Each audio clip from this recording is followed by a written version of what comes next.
asked the question, who will win this war? World War II.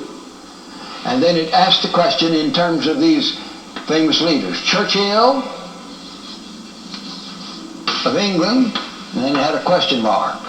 Will Churchill win the war? And then Hitler of Germany. Will Hitler win the war? Roosevelt, President of the United States. Will Roosevelt win the war?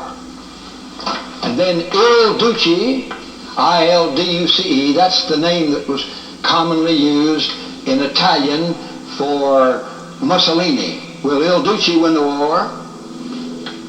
And Stalin, S-T-A-L-I-N, will Stalin win the war? And then Tojo, T-O-J-O, the great leader of Japan, will Tojo win the war? Will Churchill win the war? No. Churchill, Hitler? No. Roosevelt? No. Il Duce? No. Stalin? No. Tojo? No. Now don't give this away if you've seen it before. But how many of you who haven't seen it before can see what I'm driving at? Now see your hands, you haven't seen it before. You see, this is an acrostic on the name C-H-R-I-S-T, Christ. Now that didn't originate with me, I got that from somebody else, but you know, I've used that over and over, I just love that. Who won World War II? You say, we won. Yeah, but Christ won the war. He crushed the serpent's head. I don't know what's going on over in Europe now. My head swims.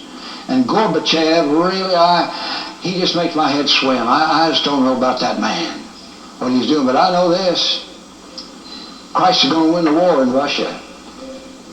Now, some prophetic teachers have, what they get out of Ezekiel 38 and 39 puzzles me. I don't know, some of them get that Russia's going to win all that war. No, I know Christ is going to win the war. I don't know all the details. But he wins the war all the way through. And then you see every foretaste now just points us to that end time.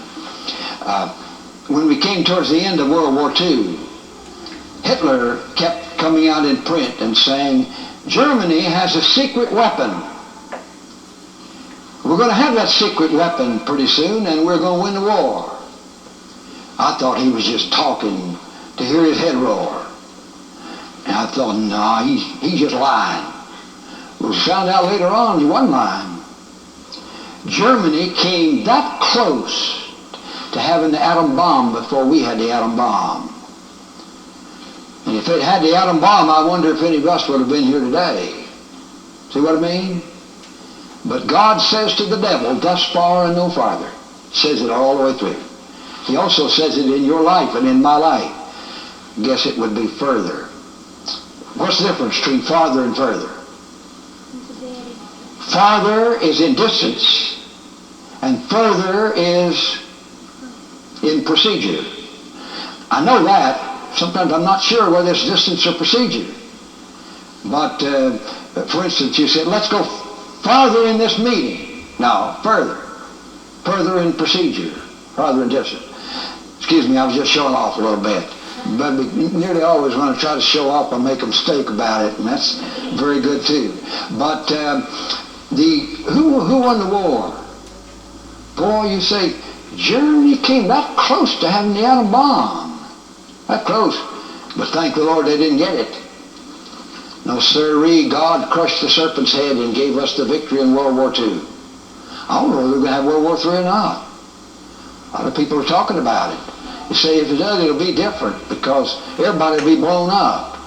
No, not everybody will be blown up.